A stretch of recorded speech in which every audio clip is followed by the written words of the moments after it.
Patuloy po ang ating po mga pag-aaral.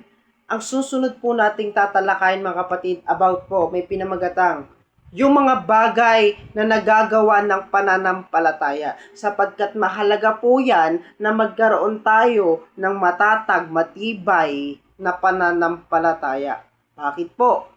Sapagkat pag ito po ay nawala sa atin, mawawala yung ating koneksyon sa ating Panginoong Diyos. Kaya napakahalaga sa bawat isa na taglayin ang pananampalataya para dito po makita natin yung sukat pag-ibig ng Panginoon. Kapag tayo po ay mayroong pananampalataya, anumang pagsubok na kaharapin sa ating buhay, ay tayo po ay mapagtatagumpayan natin yung lahat ng pagsubok na ibinigay ni Satanas sa bawat isa po sa atin.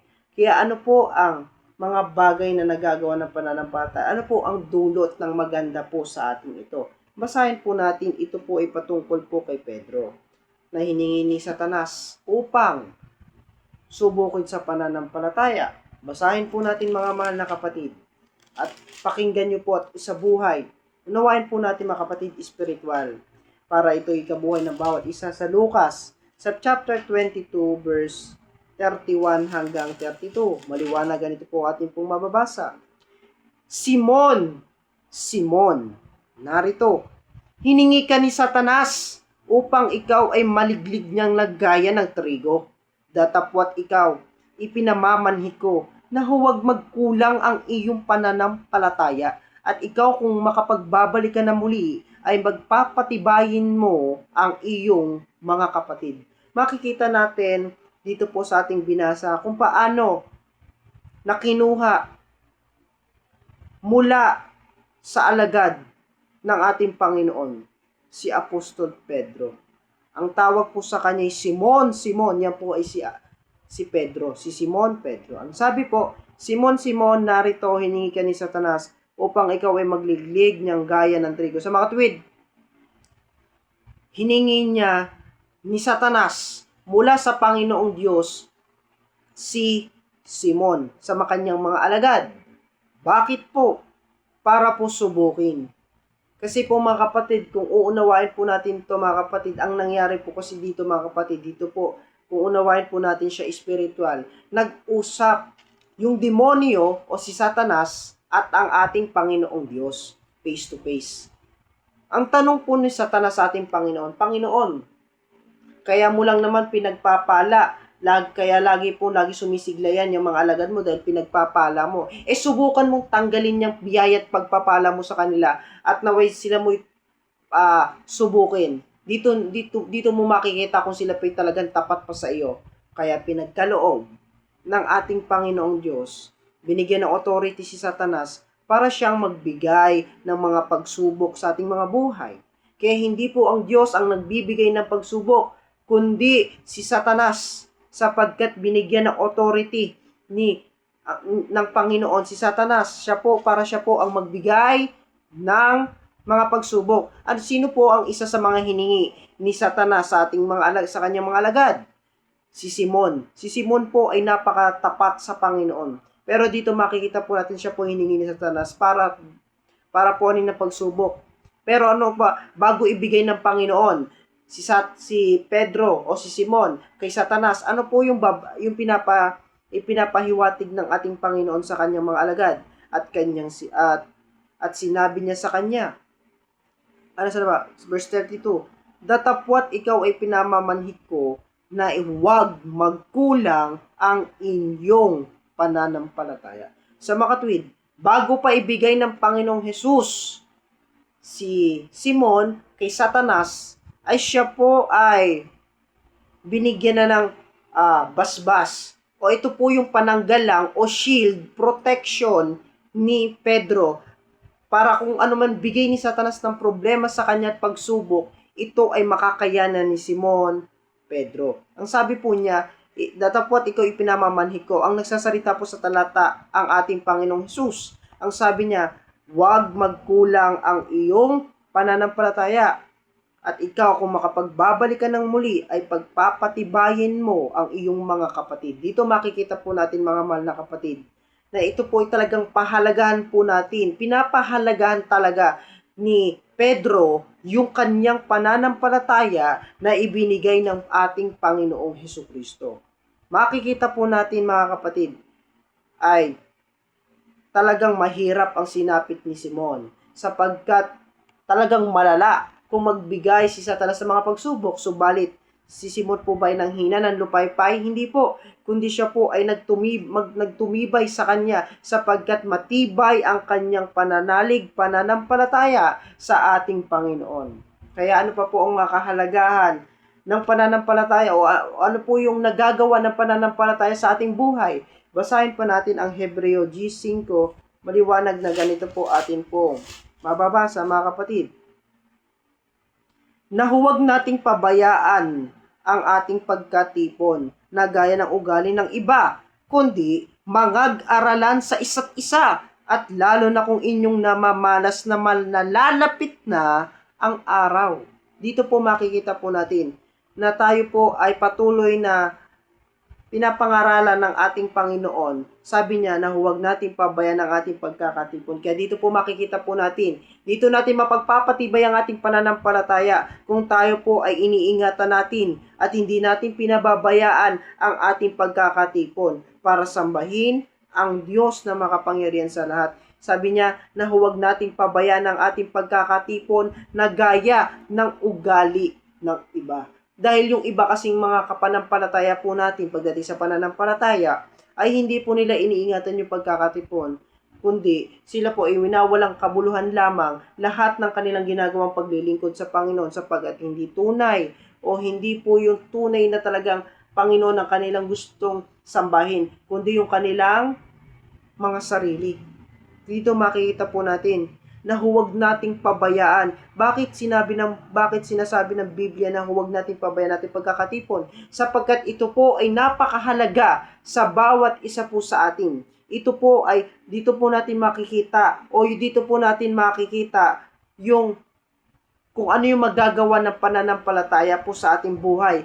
Kaya hindi po dapat natin pabayaan natin pagkakatipon sapagkat dito makikita po natin ito yung paghakbang sa pagsunod sa ating Panginoon Diyos. Kaya ano pa po yung mga ibang kahalagahan para po tayo po mga kapatid ay patuloy na makita po natin yung magagawa ng pananampalataya sa ating buhay sapagkat ito yung kumikilos kaya po tayo ay nakakapagtiis.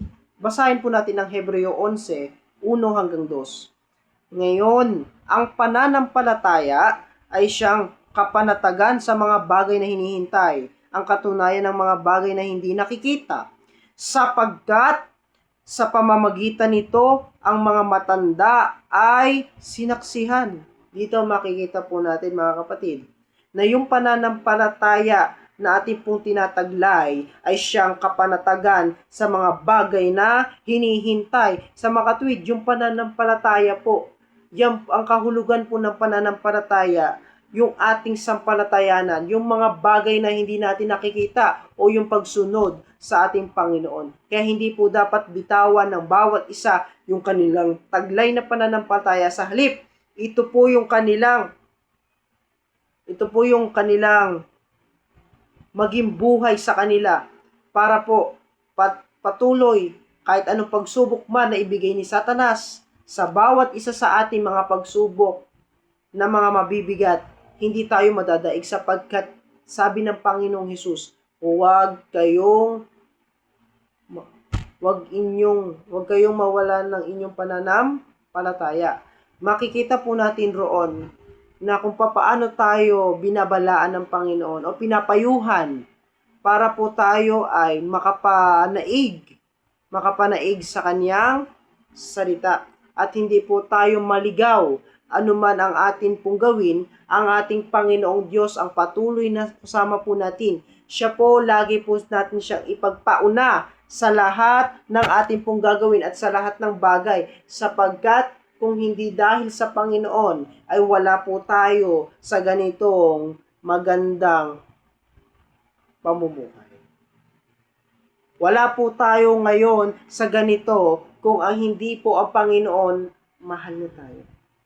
Ang ating Panginoong Diyos ay mahal niya ang bawat isa po sa atin at mas lalong mahal niya yung patuloy na tumusunod, tapat, naglilingkod at pinararangalan ng kanyang mga kalooban.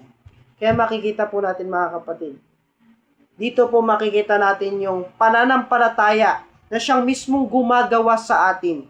Nakikita po natin yung kahalagaan ng pananampalataya sa Diyos.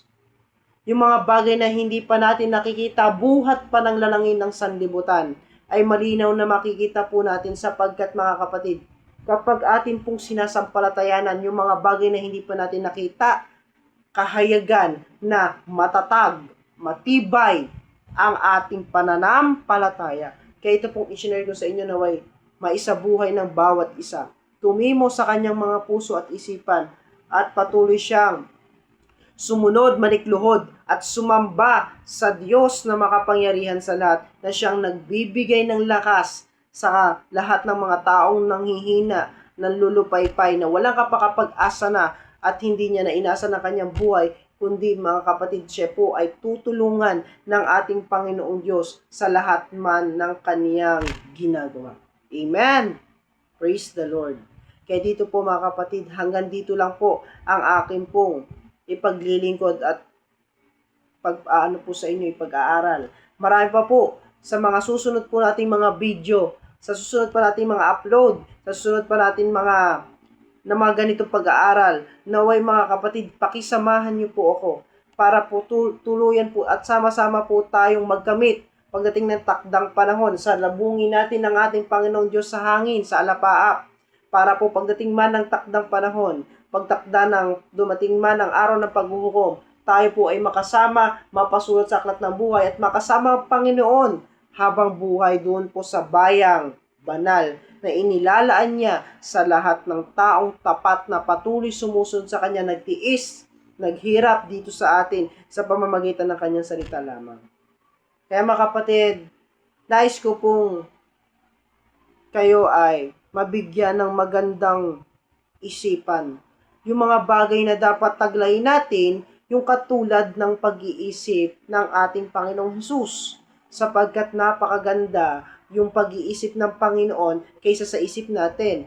Kayong mga tao ay wag po, ang alam po natin tayo po ay nagpapatuloy. Kung tayo po mga tao nagpapatuloy sa masasamang bisyo na hindi naman kalugod-lugod sa Diyos, yan po ay galit ang Panginoong Diyos sa mga taong masasama, sa mga taong gumagawa na akala nila yun po ang ikabubuti nila, sapagkat sa kalagitnaan ng kasiyahan na doon na kanilang naiimpluwensya na sila ni Satanas, sapagkat napaiikot ang kanilang mga isipan sa mga bagay na talagang makasanlibutan, sapagkat yung isip ng mga tao ay nasa ilalim ng kapangyarihan ni Satanas. Hindi po yun magkakaroon ng tunay na liwanag. Kaya dito po makikita po natin nais ng Diyos na tayo po'y basahin po natin ito, unawain, isabuhay, at higit po sa lahat sumunod sa kanyang kalooban, sapagkat ito lang ang tanging paraan patungo sa kanyang kaharian.